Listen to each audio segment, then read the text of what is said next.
What's up YouTube? Today we are looking at Magic Delay by GSDSP, and this certainly is a magic delay.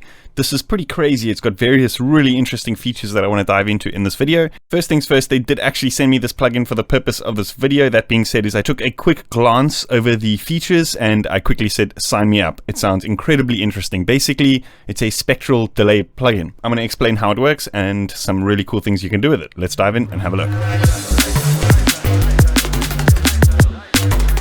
So before getting to advanced, I should probably just explain the kind of theory behind the plugin, essentially what it is.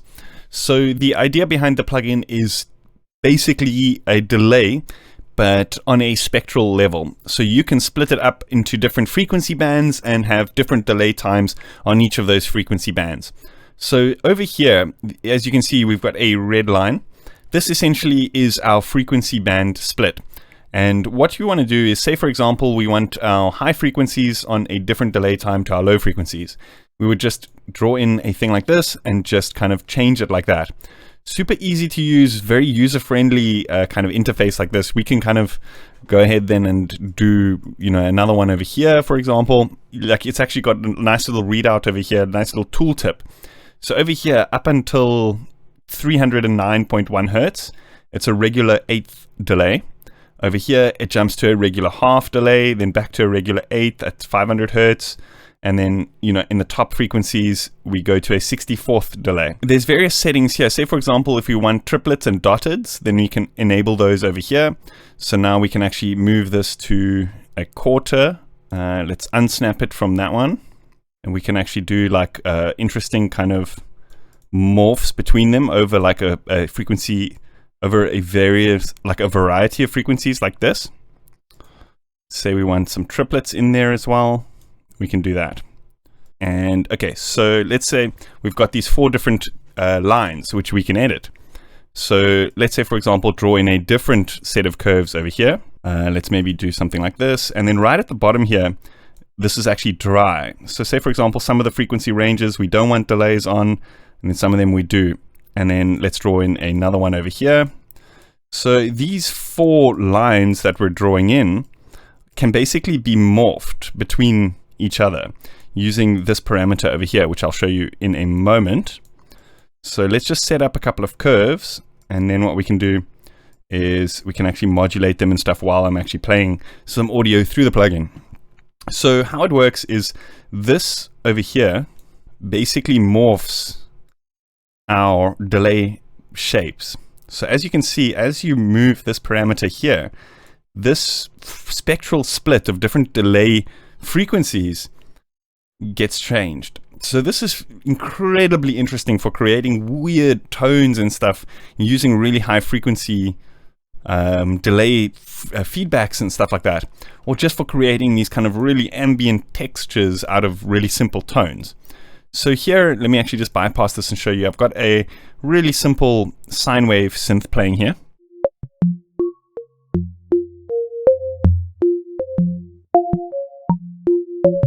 So here I'm going to enable the synth and slowly turn up the feedback so we can hear what's going on, and then I'm going to morph this around.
How cool is that? Such a crazy concept for a delay. I don't think I've ever seen a delay quite like this before. Let's go through some of the settings, some of the interesting things about this delay. So here in this orange box over here, these settings basically change the shape of your spectral splits. So you can kind of skew it either high frequency or low frequency like this. You can shift it left to right, or you can invert the pattern like this, kind of like phase invert, which is pretty cool. And then you got various kind of velocities or amounts of that. And these can all be modulated, which I'll get to shortly. Then here we've got an interesting setting. This basically changes the different feedback times, or feedback type. So you either get adaptive feedback, which basically changes, so your feedback is also affected by your spectral splits, or you just have kind of like a set feedback, which is non-adaptive. It's like a kind of like overall feedback for the entire thing. So I guess the adaptive feedback kind of gives you more of a physical modeling synthesis type of delay, if you're going for that type of thing. Then we obviously have the feedback. That's how much it actually feeds back into itself to create the delay. You've got a high pass and low pass on the tails, and then various different, ping pong, and then to actually cut the feedbacks if it's kind of overdriving and feeding back too much. We've got the dry wet, so obviously that's, the mix of the input to the output, and various other settings here, inputs, outputs. We've got randomization controls along the top here. You've kind of got gently randomized parameters. Then you've got, kind of a mid-sized randomized parameters. And then you've got randomized parameters a lot, exclamation mark. So I think this kind of just, does a lot of randomization on all of the parameters at high values, whereas this is like regular values and this is low values, as you can see. It just shifts it ever so slightly for little intricacies and nuances, whilst this kind of changes the preset a lot. Over here, you can actually select which values are allowed to be randomized, which is pretty cool. And then over here, we've got the modulation section. So let's actually just move the screen a little bit over here. So each of these parameters can be modulated. How that works is you open this modulation matrix menu over here. So here you can see, for example, we can assign LFO1 by right-clicking and then dragging to set the amount.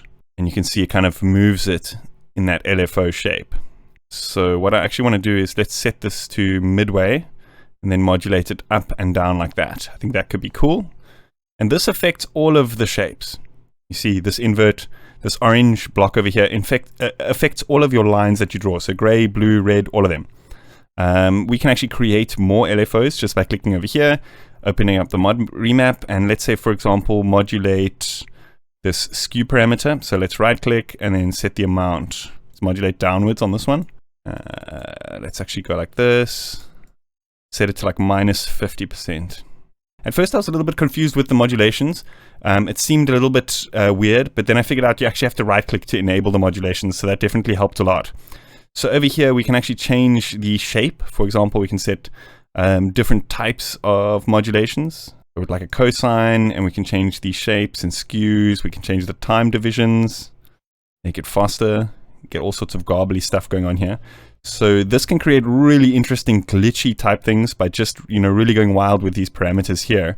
But essentially, like, a lot of these delays that you get, like when you start doing these wild modulations and stuff, you can hear audible clicks and audible pops and all these things. This delay is still so clean, even at these really extreme parameters when doing these spectral splits and stuff. Check this out.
This one, which is the overall amount of modulation on the entire patch.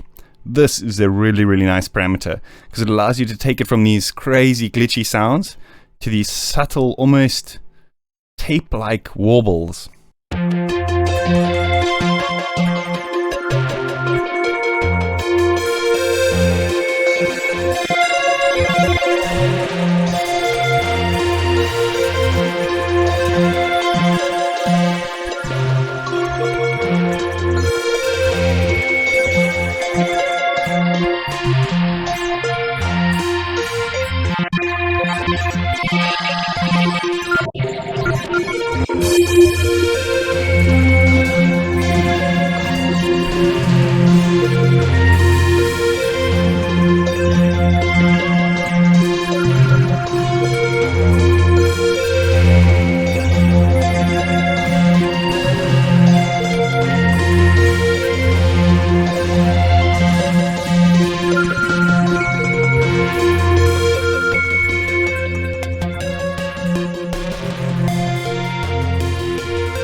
So over here, you have this setting which determines how it does the kind of spectral split. If you want more tonal type of sounds, then you would choose this trumpet icon. If you want more percussive sounds, you would choose this drum icon over here. As you can see, it changes the algorithm to better suit your input types, percussive, mixed, or tonal. So let's see what this sounds like on a drum sound.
So you can hear, like, when you actually switch the algorithms, it's like tonally you can actually hear the difference. The percussive one obviously has the transient, where the tonal one kind of lacks the transient a little bit. Oh, it's such a cool plugin. Another really cool thing, it's just so random, is that like when you save a preset, it automatically generates a random name. And every one of them that I've seen so far has been really amusing. High calming banana. Yes, that's what the sound is, the high calming banana. Anyway, fantastic plugin. Super jam-packed with interesting features. Awesome, I hope you guys enjoyed that. Let me know what you think in the comments. A big shout out to GSDSP for actually sending me this plugin. If you like this video, consider hitting that like button and subscribing to my channel if you haven't yet. See you guys next time. Cheers.